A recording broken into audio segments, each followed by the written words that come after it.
السلام عليكم حصول على بركاته. مرحبا بكم في حلقة جديدة من قناة إكسترا فوت. اليوم شفنا ماتش ديال البارسا والانتر دومي فينال ديال الشامبيونز ليغ ذو شهور.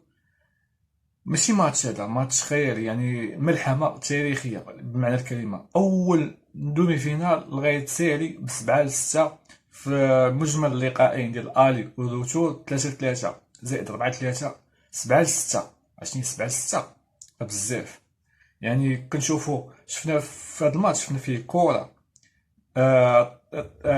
صراعات بدنية، صراعات هوائية، تاكتيك ديال المدربين. كنشوفوا فليك كيدير خطة تاكتيك، وإنزاغي كيدير تاكتيك اخر. يعني واحد كيرد على واحد التاكتيك ديالو، واحد كيدير شونجمون والاخر كيدير شونجمون كيرد عليه. يعني كنشوفوا كورة بمعنى الكلمة، كورة تلعبات. خليني من هذيك العشوائيه، الكره فزاع وسط الكاري طيح بيناتي. شفنا كره كتخدم، خدامه كره. شفنا اللعابه كيفاش كيجتهدوا باش كيوصلوا البوطو. شفنا سومير الجول ديال الانتر كيفاش كيجبد 7 الكواري داخل الكاري، 7 الكواري داخل الكاري. ربعة منهم الا دخلوا ما مسؤولش عليهم، يعني هو جبدهم. شفنا يامال النجم الاول والاخير ديال البارسا في هذا اللقاء، دار كلشي. يعني كنشوفوا ان البارسا، كنشوفوا الانتر هكا، كنشوفوا الانتر لعبه ب 11 وكنشوفوا البارسا لاعبين غير ب8. ثلاثه لعابه غائبين. من يدخل ليفاندوفسكي ما دار والو، رافينيا طفى من تماركا البيت، اولمو تطفى على خاطرو عاد خرج. يعني كنشوفوا البارسا ما عندهاش هذيك الحركيه في اللعب. ولينا كنشوفو فيما كيلعبوا كرة كيوصلوها ليامال باش يدير هو شي حاجة، هو اللي يخترق ليهم، هو اللي يبني العملية. شفنا ان الانتر مهبطاش يديها حتى الدقيقة 93 ودار التعادل. وشكون اللي جابو مدافع، ماشي افاسونطار ولا هداف، جابو مدافع. يعني الجرينتا ديال الطاليان بقات حتى الدقيقة الاخرى ما هبطوش يديهم، ما هبطوش السلاح. هذه اللي كنقولها، ان يعني اي فرقه قبل ما يصفر الحكم تكون خاسره، خاصك ضروري تلعب. ماشي صافي ضرب عليك البيت في الدقيقه 88 صافي هبطتي ريدوات، صافي رانا ما درت اللي عليا والو، او مقاتلين حتى اخر لحظه.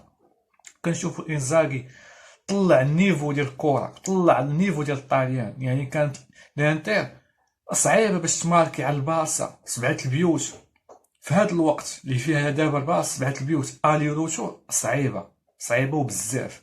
كون ما كانش البيت ديال الي تلغى بلوجو، كانت تربح الي روتو. صعيبه انك تربح الباصه في هذا الوقت. 7 البيوت غنقولها ونعاودها، 7 البيوت. وفي ظرف سيمانه ماركيتي على 7 البيوت.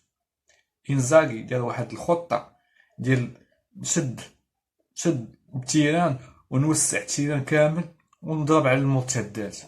هي اللي دارتها البارسا، اللي دارتها الانتر. والبارسا بقيات فليك دار هذيك الخطه ديال التسلل، ولكن عندك الجوج اللي كاينين في الجوج الطروه، لا إيريك غارسيا لا جيرارد مارتين، ثقبات ديال بصح. يعني كاينين هنايا تلعات شوارع، ماشي كوندي اللي لعب في الطرف، وماشي بالدي اللي لعب في الطرف.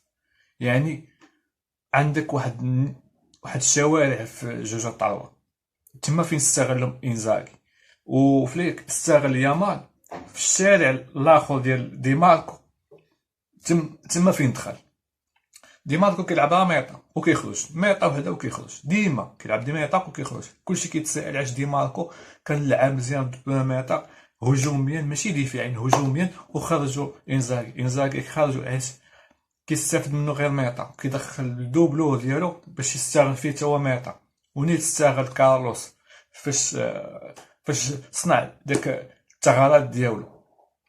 كنشوفوا ان هذا الماتش ما غاديش يبقى يتعاود سنين وسنين وسنين وسنين. ديما الانتر ديما هي اللي كتوقف الباصا في الحد ديالها في اعلى نيفو، كما شفنا الانتر ديال مورينيو، شفنا دابا الانتر ديال انزاغي.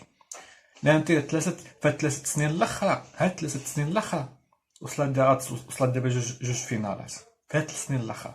يعني النيفو ديالها طالع بزاف. يعني انزاغي دار فرقه، قاد السكواد ديالو وهجم. والبارسا صعيب تماركي لها، نعاودو نقولها 7 بيوتا في السيمانه وحده. يعني واخا تقول الديفونس عندها ناقص بزاف، واخا دخل اراوخو هو نقطه الضعف ديال البارسا في هاد الشوط الثاني والشوط الاضافي. الشوط الاضافي اللي لعبت فيهم البارسا اراوخو ناقص بزاف. لذلك غنقول ماتش ولا في الاحلام. الله يعاونكم.